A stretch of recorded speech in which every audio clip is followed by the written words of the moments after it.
नमस्कार प्रिय मेष राशि वाले, मैं हूं सोजा डॉक्टर रवि गुप्ता और स्वागत करता हूं आज के मेरे बहुत ही खास कार्यक्रम में। केतु बना 18 महीने के लिए दुनिया का सबसे शक्तिशाली ग्रह और प्रिय मेष राशि वाले 30 अक्टूबर 2023 से लेकर के 29 मई 2025 तक आप जीवन के ये युद्ध को जीत रहे हैं और मिलेगी आपको राजगद्दी।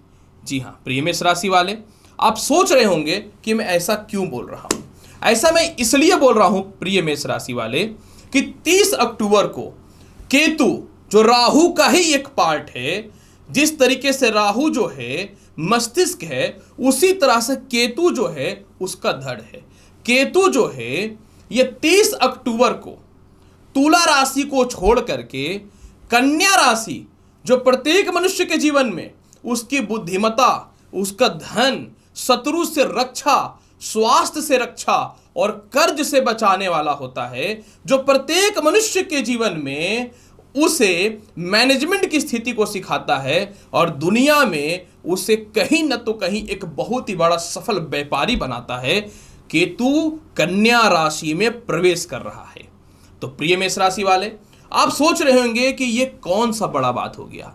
बड़ा बात इसलिए है कि जैसे ही केतु कन्या राशि में प्रवेश करेगा, आपकी जन्म कुंडली के षष्ठम भाव पे विराजमान होगा। और सबसे बड़ी बात, जब यह षष्ठम भाव पे विराजमान होगा तो केतु को कुंजवत ग्रह के साथ में शनि के जैसा फल देने वाला कारक माना जाता है। यानी जैसे ही केतु कन्या राशि में आएंगे, यह अपने मस्तिष्क का प्रयोग कन्या राशि के हिसाब से करना चालू कर देंगे। केतु के पास अपना खुद का मस्तिष्क नहीं है, राहु के पास मस्तिष्क है। मनुष्य के जीवन में जो मस्तिष्क में हरकतें होती हैं, वो सही हो या गलत हो, ये राहु कराता है। इसलिए राहु बहुत लोग को गलत डिसीजन से बर्बाद करता है। उसी तरीके से केतु जो है ना, जिस राशि में होगा उसके मस्तिष्क का यूज करके उसे उस क्षेत्र पे लेकर के जाता है। यानी जैसे ही केतु कन्या राशि में प्रवेश करेंगे, प्रत्येक स्थितियों में आपको मेष राशि वाले आपका मानसिक ज्ञान बढ़ेगा, क्योंकि केतु इसके मालिक है। आपकी मानसिक क्षमताएं बढ़ेंगी, मतलब आप डिसीजन बड़े लेना चालू करेंगे और अचानक सफलता भी देगा। और केतु को डिस्ट्रॉयर ग्रह कहा जाता है, मतलब जो आपके लिए नुकसानदायी है इसको ये सीधा खत्म करेगा। इसमें किंतु परंतु का कोई जगह नहीं होता है। जैसे ही केतु कन्या में प्रवेश करेंगे, ये अपनी दृष्टि से पंचम यानी शनि को, सप्तम दृष्टि से अपनी मूल त्रिकोण राशि यानी मीन को और नवम दृष्टि से अपने परम मित्र राशि वृषभ को देखेंगे। मतलब आपके जीवन में ये इतना बड़ा बदलाव है ना कि राजगद्दी मिल रहा है, आप जीवन के युद्ध जीत रहे हैं। लेकिन एक बात यह बताना चाहता हूं मेष राशि वाले, जब केतु सप्तम भाव यानी तुला में गोचर कर रहे थे ना पिछले 18 महीने से, तो आपके जीवन में यह शुभ नहीं था, क्योंकि सप्तम भाव लेविस लाइफ का कारक किसका ग्रह है? शुक्र का ग्रह है। जैसे ही ये सप्तम भाव में आया, शुक्र की राशि है, जैसे ही ये सप्तम भाव में आया, आपके दांपत्य जीवन को डिस्टर्ब किया। लग्न में शत्रु ग्रह मंगल के राशि पे दृष्टि पड़ने के कारण गलत आरोप का शिकार बनाया। आपको भाई बहनों से, रिश्तेदारों से आपको कहीं न तो कहीं डिस्टर्ब किया। इसके अलावा तीसरे भाव पे इसके नीच के दृष्टि पड़ने के कारण मित्रों के चक्कर में आपने इन्वेस्टमेंट किया, बर्बादी के कगार पे गए। खानदानी संपत्ति का व्यर्थ का जो है आपका बंटवारा हुआ। आपके प्रतिद्वंदी आपको कहीं ना तो कहीं चीट करके निकल गए आगे या बेवकूफ बना दिए। जीवन साथी से सेपरेशन या डाइवोर्स तक का योग बनाया। गलत विवाह को लेकर के भी रिश्तों को खराब किया। और इसके अलावा जो है सबसे ज्यादा नुकसानदायी हुआ जब आप ऐसे लोगों के रिलेशनशिप में आए जो आपको बेवकूफ बनाने के अलावा कोई काम नहीं किए। और सप्तम भाव में विराजमान होने के कारण और लग्न में दृष्टि पड़ने के कारण आपकी बुद्धिमत्ता को इस प्रकार से भ्रमित कर दिया ना कि आप ना चाहकर के भी ज्यादा पैसे के लालच में नौकरी को छोड़ दिए और अच्छा खासा नौकरी को छोड़ करके विदेश जाने के कुछ गलत डिसीजन भी ले लिए। अब जैसे ही मेष राशि वाले केतु षष्ठम भाव पे आएगा, पहला तो षष्ठम भाव का केतु कारक होता है। सबसे पहले आपको क्या करेगा? आपको कर्जदार बनाने से बचाएगा। समझिएगा, सबसे पहले यह कर्जा से मुक्ति दिलाएगा। इसके अलावा जो शत्रु आपको डिस्टर्ब कर रहे थे, आप अपनी बुद्धिमत्ता से, अपने मैनेजिंग पावर से, अपने वाणी के दम पे, क्योंकि कन्या राशि इसी के स्वामी हैं, आप शत्रु को भी अपना दोस्त बना लेंगे। जो परिवार के लोग आपके पीठ पीछे डिस्टर्ब कर रहे थे, द्वितीय संतान को लेकर के जो समस्याएं हुई, यह ठीक होंगी। सप्तम भाव में जब केतु विराजमान हुआ, यूरिन इन्फेक्शन, सर दर्द की समस्या, पेट से रिलेटेड प्रॉब्लम, सेक्सुअल प्रॉब्लम, संतान कंसीव होकर के खराब हो जाने की समस्या को ठीक करने वाला रहेगा। जैसे ही एक षष्ठम भाव में आ रहे हैं आपके जीवन में 18 महीने के लिए मेष राशि वाले, आपके ऊपर केतु का इसलिए ज्यादा प्रभाव पड़ेगा क्योंकि केतु को कुंजवत ग्रह कहा जाता है, यानी मंगल के जैसा फल देने वाला। अर्थात आपकी पावर बढ़ेगी, क्षमता बढ़ेगी, नॉलेज बढ़ेगी, शत्रु विजयी हो रहे हैं। आप अपने बुद्धिमत्ता के दम पे शत्रु को मित्र बना करके अपना काम निकाल लेने वाले रहेंगे।